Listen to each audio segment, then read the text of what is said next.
कोई है नहीं कि इन लोग को देख ले थोड़ा। तो वही है, कुछ लोग जो बाहर से आते हैं सब गौ सेवा जो भी करते हैं, सब लोग आश्रम वगैरह में कर लेते हैं, गौशाला में कर लेते हैं। बट इन लोगों के लिए भी करनी चाहिए। लोग खुद से आके अपने हाथों से बना के इन लोगों को पवा सकते हैं। ऐसा नहीं कि पैसों से ही सेवा वगैरह होती है, आप लोगों को वैसे भी करनी चाहिए सेवा। राधे श्याम, दंडवत प्रणाम।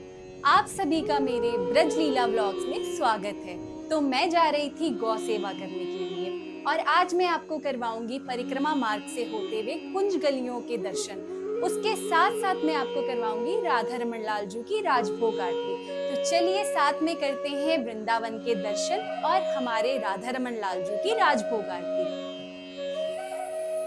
आज तो मौसम बहुत अच्छा हो रहा है, धूप है बट बहुत ही लाइट धूप है, तो मतलब ऐसी चुभने वाली धूप नहीं है। और श्री जी की कृपा से बस वृंदावन में अभी भीड़ भी कम हो गई है।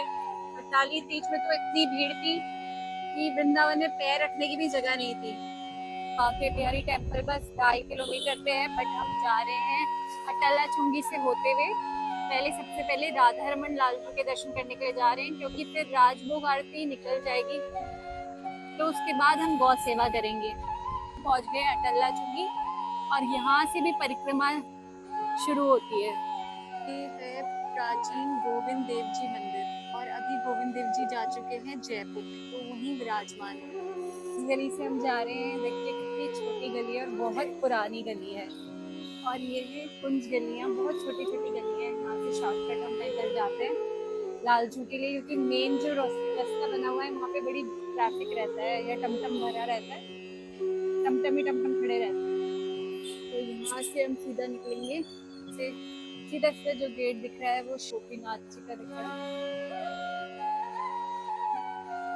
देखिए आप कर रहे हैं गोपाल भट्ट स्वामी जी की समाधि के दर्शन, और ये वही वृक्ष है जहाँ पे राधा रमन लाल जी प्रकट हुए थे। मैं पहुंच गई थी मंदिर में।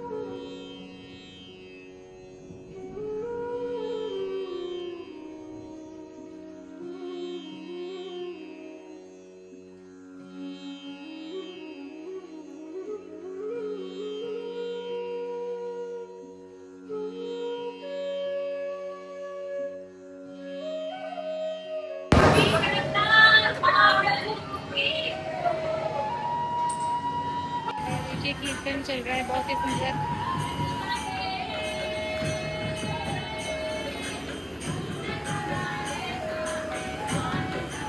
ये लोग गैया वगैरह कचड़े में रहती हैं, कचड़े में कचरा खाती हैं, इसीलिए हम ऐसे गैयाओं की सेवा कर लेते हैं कि जो लोग कचरे में रहते हैं ये कचरे में ही खाती हैं। कभी इनके गले में प्लास्टिक चला जाता है, देखिए कितनी भूखी हैं ये, कितना लड़ रही हैं खाने के लिए। इनके गले में कभी प्लास्टिक अटक जाता है, इनको कोई ठीक कराने के लिए भी नहीं है। देखो ये कितनी भूखी हैं, ऐसे जल्दी जल्दी खाने के लिए वो कर रही हैं कि रोटी मिल जाए बस। कोई है नहीं कि इन लोग को देख ले थोड़ा। तो वही है, कुछ लोग जो बाहर से आते हैं सब गौ सेवा जो भी करते हैं, सब लोग आश्रम वगैरह में कर लेते हैं, गौशाला में कर लेते हैं। बट इन लोगों के लिए भी करनी चाहिए। लोग खुद से आके अपने हाथों से बना के इन लोगों को पवा सकते हैं। ऐसा नहीं कि पैसों से ही सेवा वगैरह होती है, आप लोगों को वैसे भी करनी चाहिए सेवा। सेवा कीजिए गैयाओं माताओं की।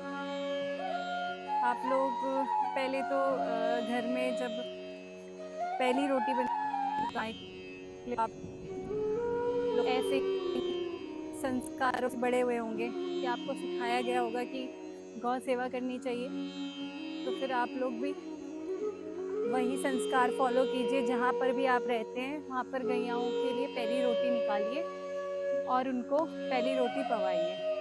और आखिरी रोटी कुत्ते के लिए होती है, तो ज़रूर कुत्तों की भी सेवा कीजिए, वो भी भैरव बाबा का स्वरूप होता है उनमें।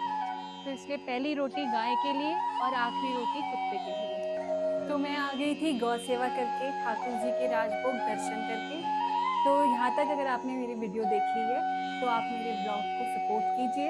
ऐसे ही मैं आपको ब्रज के दर्शन करवाती रहूँगी। मेरे पेज का नाम है ब्रज लीला और मैं कराती हूँ ठाकुर जी के दर्शन। तो ऐसे दर्शनों के लिए आप मेरे चैनल को सब्सक्राइब करें। राधे श्याम।